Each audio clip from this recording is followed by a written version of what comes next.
And why now? I can say that it can't come soon enough, frankly. We want to keep bad people out of our country. The Biden administration allowed some horrendous people, and we're getting them out one by one, and we're not stopping until we get them out. We have thousands of murderers. I even hate to say this in front of the chancellor. Of course, you have a little problem too with some of the people that were allowed into your country. It's not your fault. It's not your fault. It shouldn't have happened. I told her it shouldn't have happened what she did, but you have your own difficulty with that, and we do, and we're moving them out, and we're moving them out very strongly. But it can't come fast enough. We want to get them out. We want to get them out now. We don't want to have other bad people coming into our country. By using the word bad, I'm being nice. Okay, question? As a distraction, President. You put out on Truth Social a post regarding your conversation with President Xi. Right. Can you talk about whether or not you feel that trade talks, trade relations are back on track after appearing to be a little bit off track last week? A little bit off track. It was only the complexity. It's pretty complex stuff. We had a very good conversation with President Xi a little while ago, just before your arrival. In fact, we just hung up, and they said, "You're here." I said, "That's pretty good." Two great leaders of the world in a very short period of time. We had a very good talk, and we've straightened out any complexity. It's very complex stuff, and we straightened it out. The agreement was we're going to have Scott and Howard and Jameson will be going and meeting with their top people and continue it forward. But no, I think we have everything. I think we're in very good shape with China and the trade deal.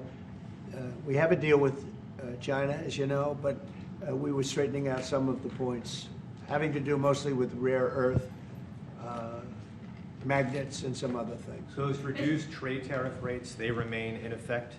Yeah, we have the deal. I mean, we've had a deal. We announced the deal, and we'll be, I guess you could say, I wouldn't even say finalizing it up, Scott. I would say we have a deal, and we're going to just make sure that everybody understands what the deal is. Okay? We had a really good conversation. By the way, he invited me to China, and I invited him here. We both accepted. So I'll be going there with the First Lady at a certain point, and he'll be coming here, hopefully, with the First Lady of China. Mr. President, what do you expect from Germany? Go ahead, please. Did you talk about the Chinese students?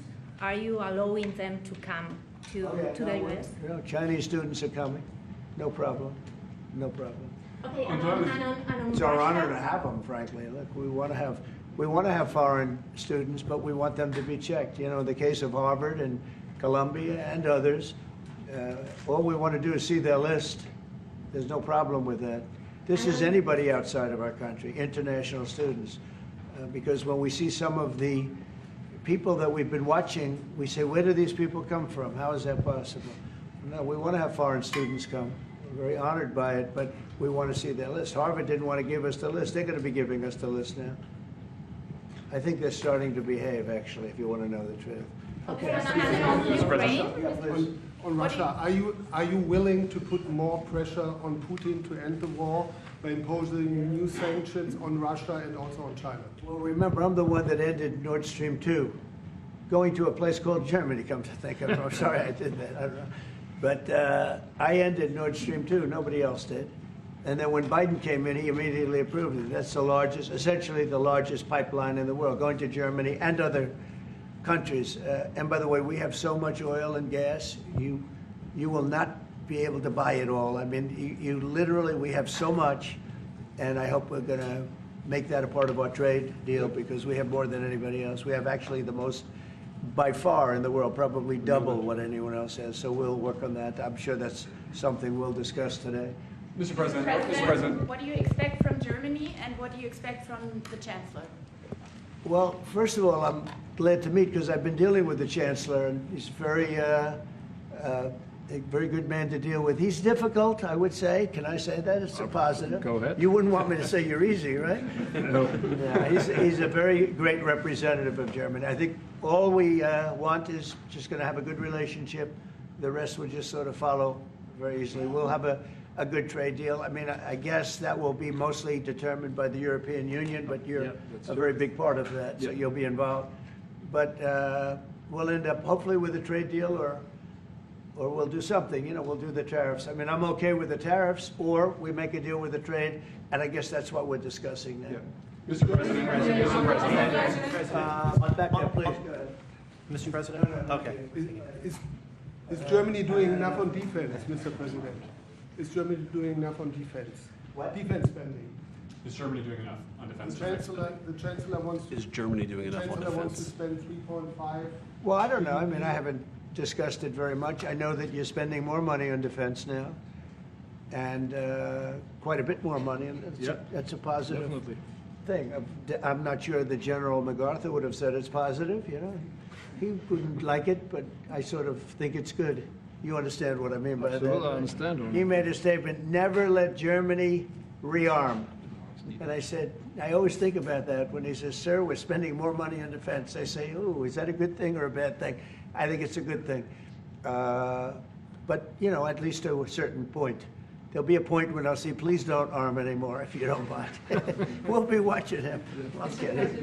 Mr. President. Question on Biden, Mr. President. Yeah, Biden, you say Biden. Your predecessor dismissed your auto pen investigation. He said he made all the decisions during his presidency. I'm curious your reaction to his dismissal.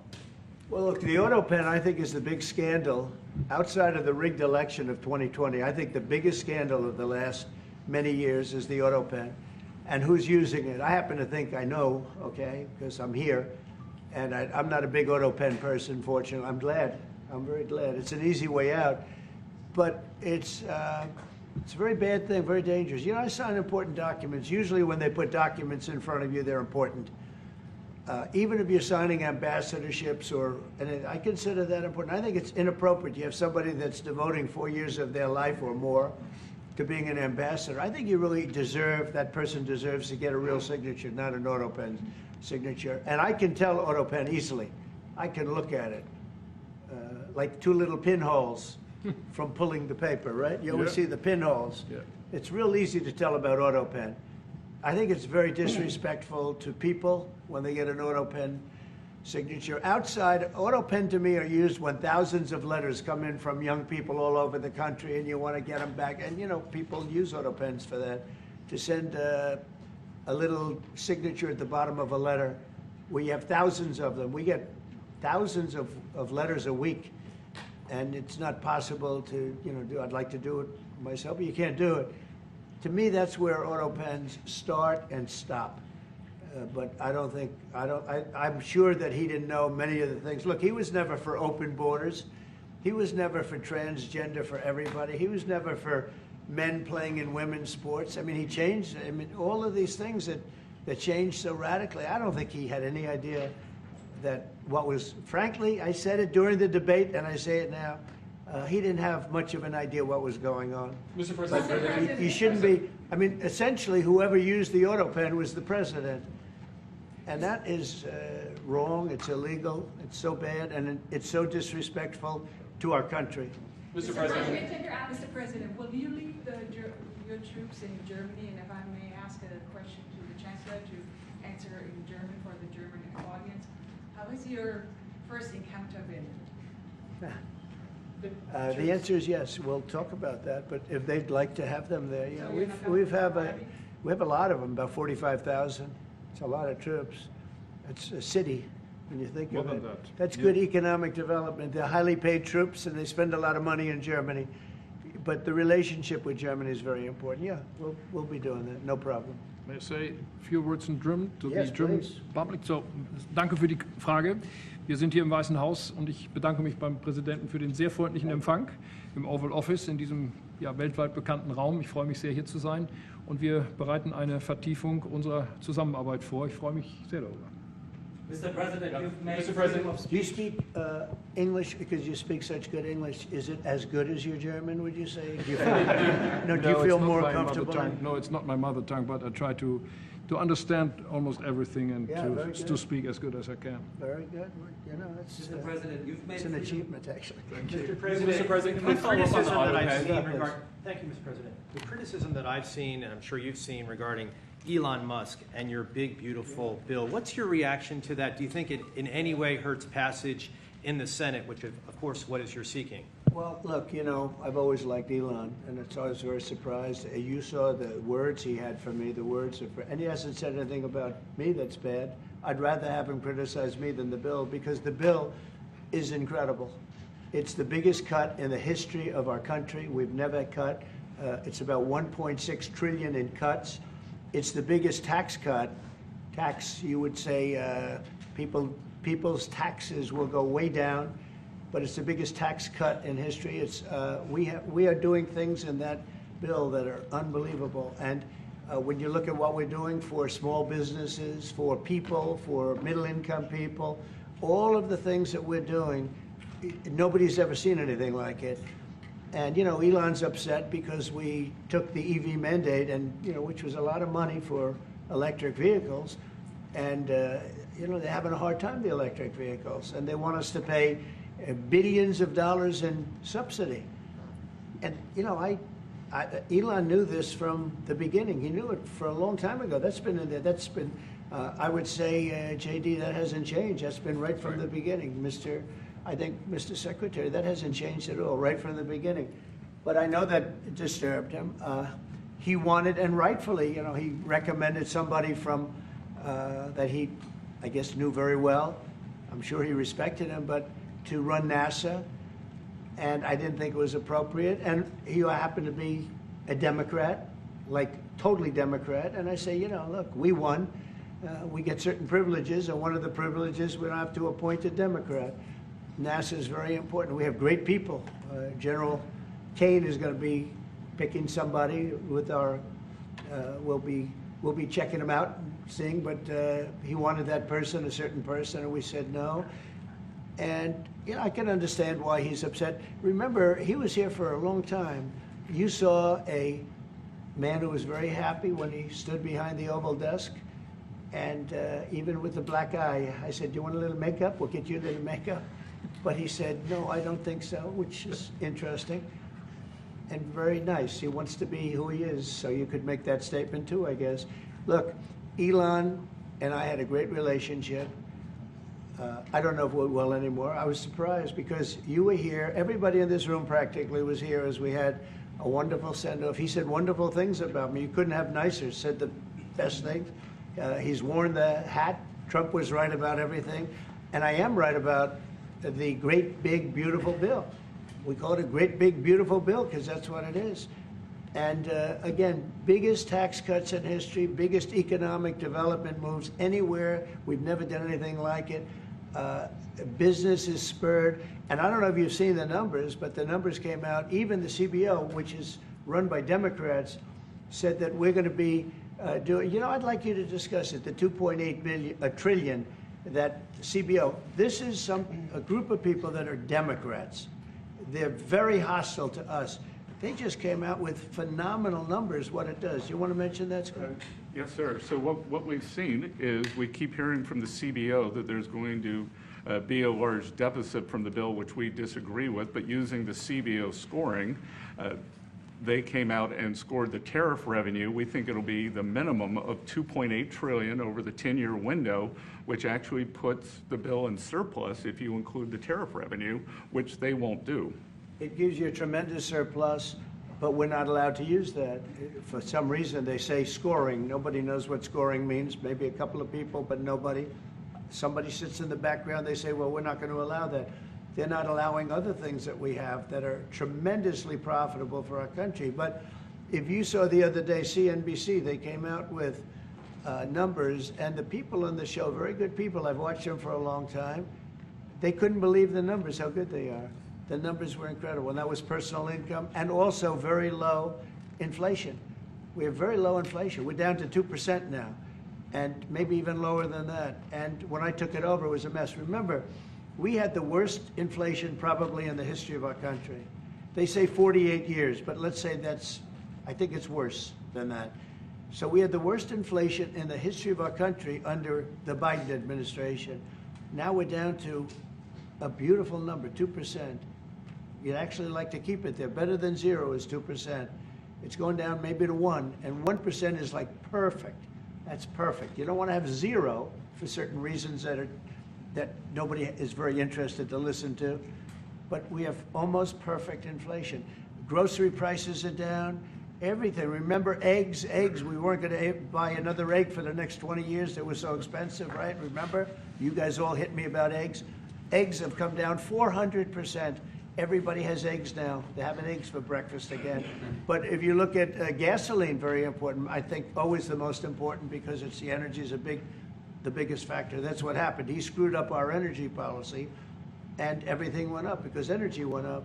But now energy is way down, and they have states where you're at $1.98 a gallon for gasoline. So the costs have come way down, and one of the things I ran on was that. I ran on the border. We have the best border in the history of our country, 99.99%. It was last week, 3 people came in, 2 of them for medical reasons. We let them in because one of them had a heart attack. I think it was a nice thing to do, and one of them had something else. So we've never had, I had very good numbers for 4 years, but we really topped it. And I want to thank Christie and Tom Homan. They've done a fantastic job, but nobody mentions that anymore. Remember, a few months ago, the border was a total disaster. People were coming in by the hundreds of thousands of people a day, a week, a month. I mean, we had a month, 2 million people came in 1 month. The border was being overrun, and a lot of bad people, criminals, murderers, drug dealers. We had some of the worst people in the world coming in from all over the world. It's totally closed. And you know what? People are coming into our country, but they're coming in legally. So we've done a great job. Elon knew that. Elon endorsed me very strongly. He actually went up in campaign for me. I think I would have won. Susie would say I would have won Pennsylvania easily anyway, even if the governor ran, the real governor, not the governor from Minnesota, he's a sick puppy, that guy. That poor guy, I feel sorry for him. But they made a bad choice with him. But if you pick Shapiro or anybody else, I spoke to him recently about his house being set on fire, which was terrible. But if they picked him, I would have won Pennsylvania. I won it by a lot. But I'm very disappointed because Elon knew the inner workings of this bill better than almost anybody sitting here, better than you people. He knew everything about it. He had no problem with it. All of a sudden he had a problem. And he only developed the problem when he found out that we're going to have to cut the EV mandate, because that's billions and billions of dollars.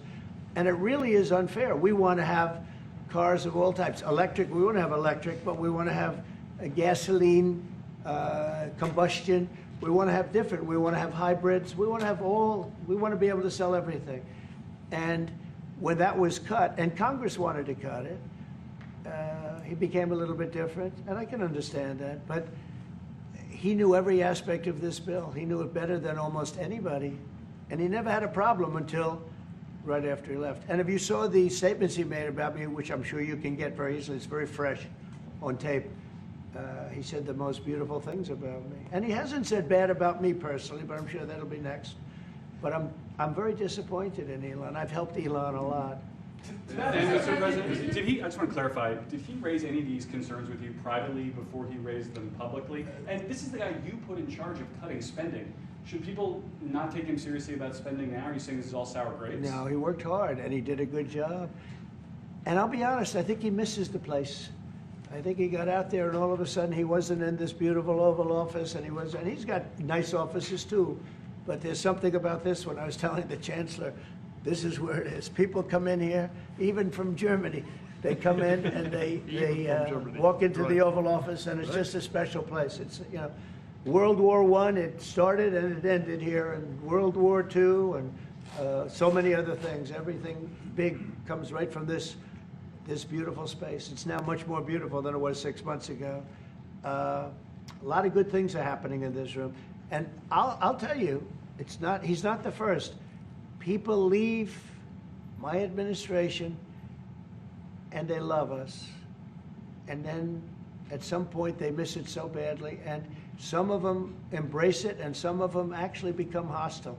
I don't know what it is. It's sort of Trump derangement syndrome, I guess they call it. But we have it with others too. They leave and they wake up in the morning and the glamour's gone. The whole world is different and they become hostile.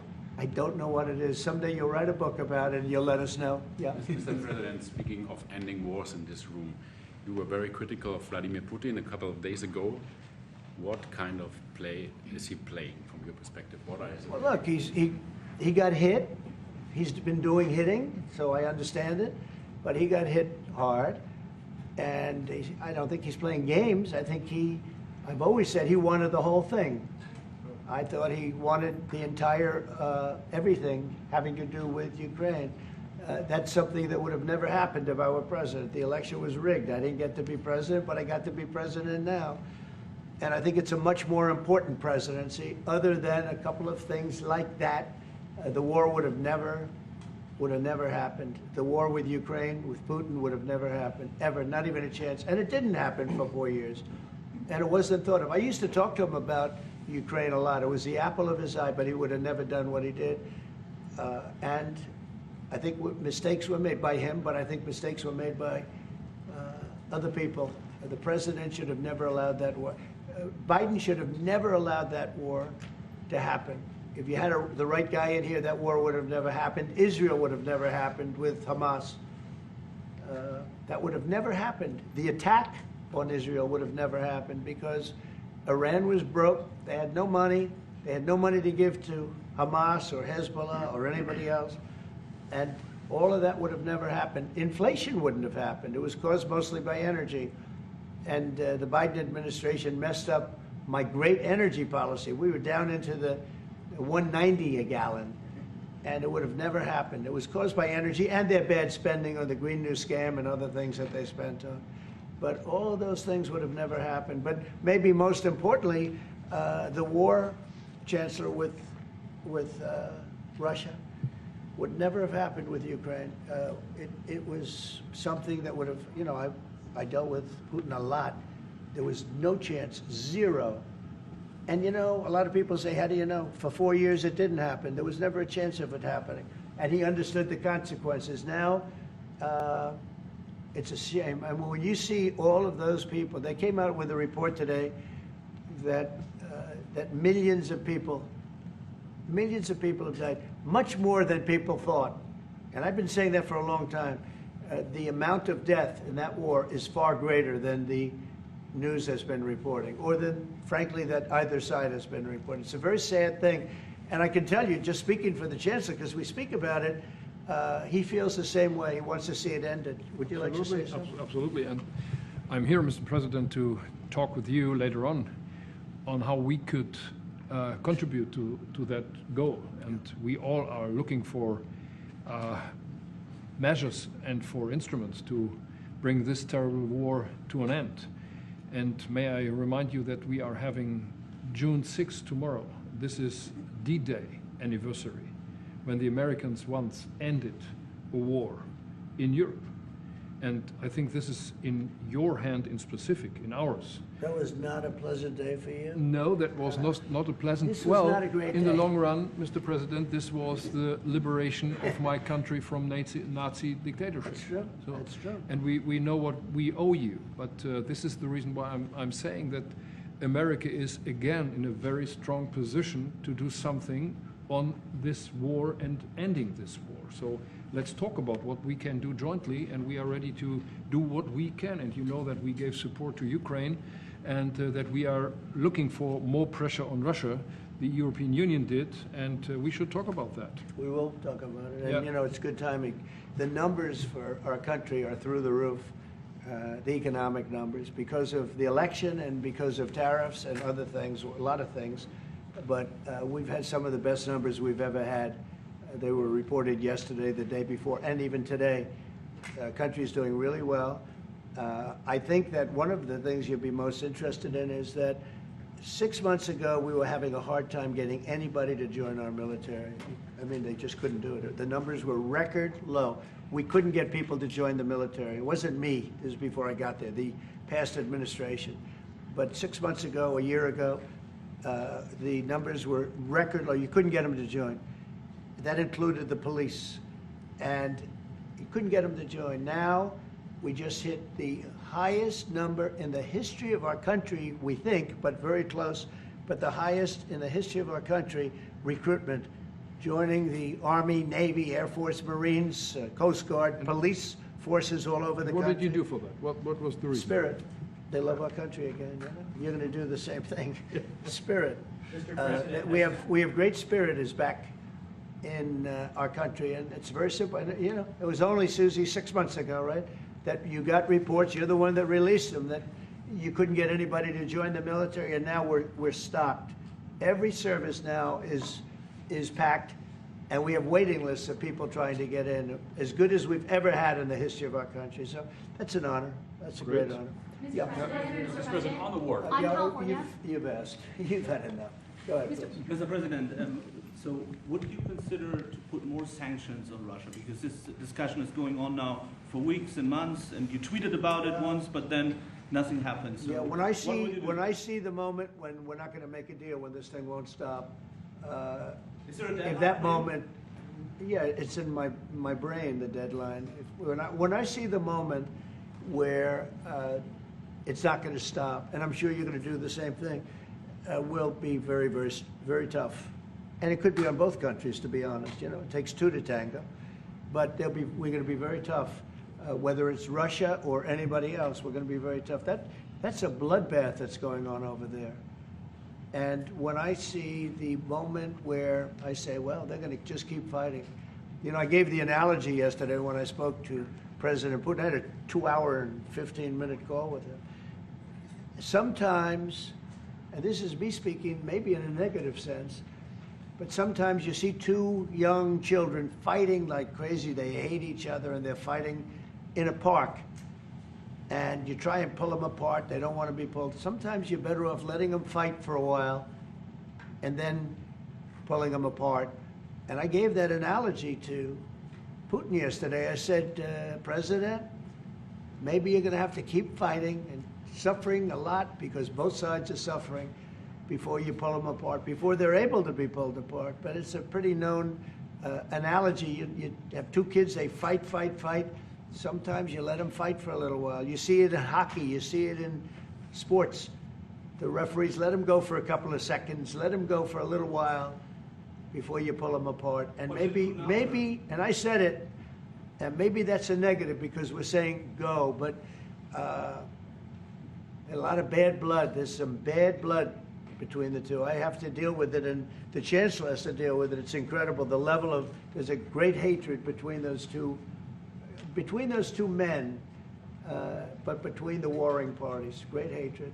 Mr. President, you say and believe apparently that there is no immediate peace.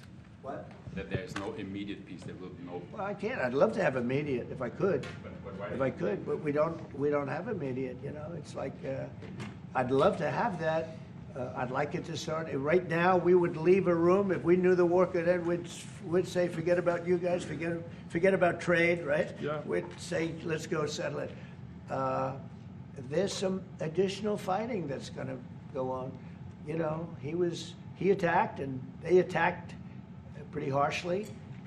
They went deep into Russia, and he actually told me. I mean, I made it very clear. He said we have no choice but to attack based on that, and it's probably not going to be pretty. I don't like it. I said, don't do it. You shouldn't do it. You should stop it. But again, there's a lot of hatred. And, you know, I'm very proud of the fact that with India and Pakistan, I was able to stop that.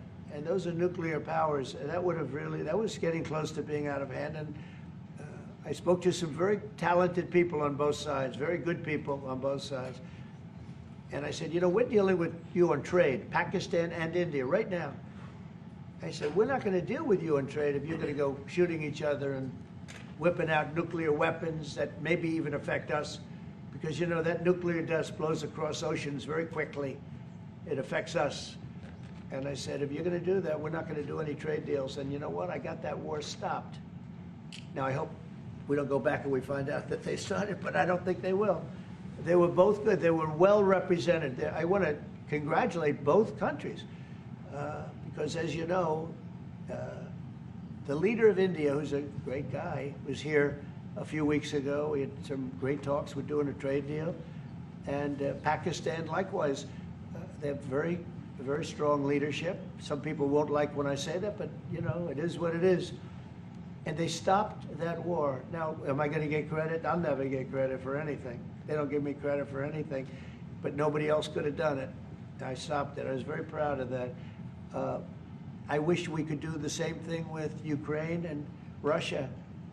And at some point it'll happen. I believe that. And if it doesn't happen, or if I see somebody's out of line, if Russia's out of line, you'll be amazed how tough. Remember this. They like to say that I'm friends with Russia. I'm not friends with anybody. I'm friends with you. I'm not friends with that. I want the right thing to happen for our country, for everybody, for humanity. But I'm the one that stopped the pipeline. It's called Nord Stream 2. Until I came along, nobody ever heard, not one person in this room ever heard of Nord Stream 2. You probably did, yes, because it went to Germany. He's the only one knowing that that this was a mistake. But Yeah, I stopped right. him. I stopped it. Yeah, and you've said that openly. Yeah. It was a mistake because, and I used to go with Angela. I'd say, well, wait a minute.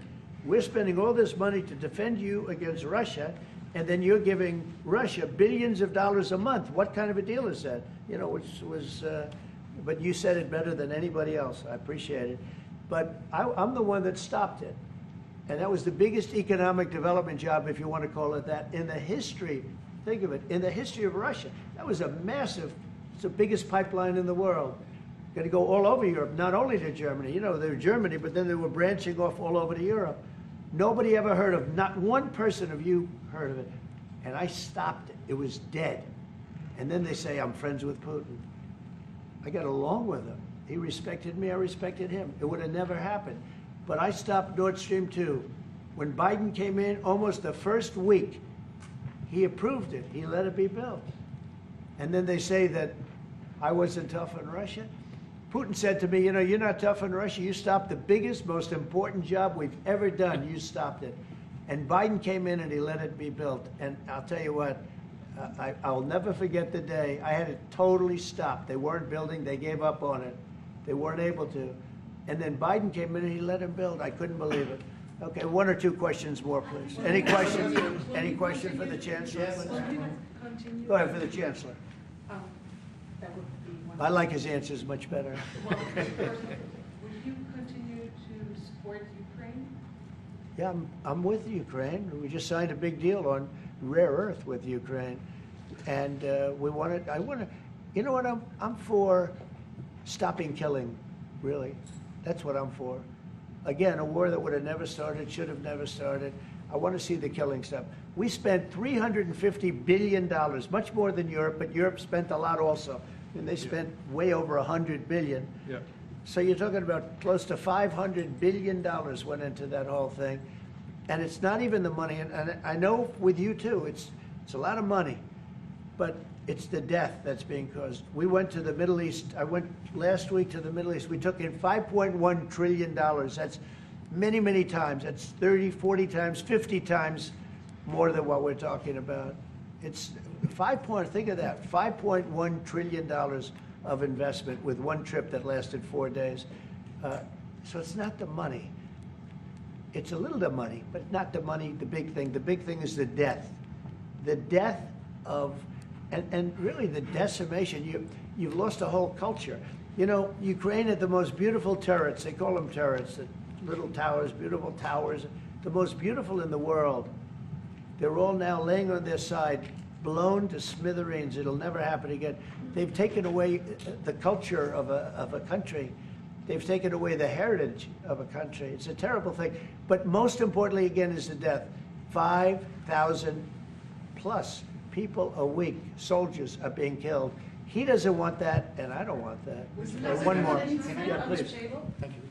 Mr. President, do you support the Graham bill on putting high tariffs on China? I haven't looked at it, but they'll be guided by me. That's the way it's supposed to be. They're going to be guided by me. No, I haven't looked at it. It's a bill on sanctions, etc. I'm a very quick study. At the right time, I'll do what I want to do. But it could very well be okay. I'll have to see. But they're waiting for me to decide on what to do, and I'll know maybe very soon. It's a harsh bill. Yeah, very harsh. We'll take one more on the auto pen. Yeah. I would like to have a question to the Chancellor as well, because Do you agree with the analogy the president made on the war between Russia and Ukraine as being a fight between two kids? Is that how you view that as well? And what do you actually want the US president to do in this? Well, I think we both agree on this war and how terrible this war is going on. And we are both looking for ways to stop it very soon. And I told the president before we came in that he is the key person in the world who can really do that now by putting pressure on Russia. And we will have this debate later on again, how we can proceed jointly between the Europeans and the Americans. And I think we are having the duty to do something on that now to stop it after 3.5 years, which is really terrible. Look at the kids, the kids which were kidnapped from Ukraine to Russia. This is all terrible. And so we are talking about instruments, measures, what we can do. And my personal view is clear on that. We are on the side of Ukraine, and we are trying to get them stronger and stronger just to make Putin stop this war. And this is our approach. We get satellite pictures of the war field, and you don't even like to look at them, right? It's terrible. So it's really bodies, arms, heads, legs all over the place. You've never seen anything like it. It's so ridiculous. And this is only by Russian weapons against Ukraine. This had never happened with Ukraine weapons against Russia. Never. Ukraine is only targeting military targets, not civilians, not private, not energy infrastructure. So this is the difference, and that's the reason why we are trying to do more on Russia, how to stop this war. Well, in this case, I'm talking about the battlefield, the soldiers on soldiers. But you could also say that, too, with the cities. The cities are being hit also. So it's a terrible, terrible thing. Somebody said autopen. Did I hear the word autopen? I'm just curious. Because I think it's the biggest scandal maybe in the last 100 years in this country. So when I hear that word, I think it has to be discussed, because the fake news will try and hide it, and we can't do that. Well, that's but go what I'm ahead. asking. Have you uncovered any evidence that anything specific was signed without President Biden's knowledge or by other people in the administration acting illegally? Well, I don't think Biden would know whether or not he signed it. I'm asking if you've uncovered any of that information. No, but I've uncovered, the human mind. I was in a debate with the human mind, and I didn't think he knew what the hell he was doing. So, it's just one of those things, one of those problems. We can't ever allow that to happen to our country. The danger our country was in, and I know some of the people that worked with him, radical left, horrible people.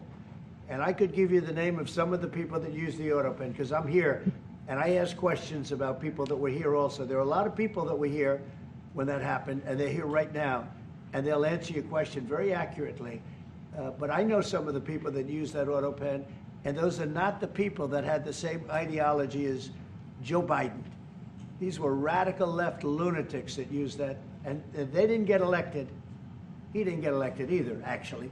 Thank you very much, everybody. Thanks for watching. Here's another story you may like, and subscribe to the WSBT 22 YouTube channel.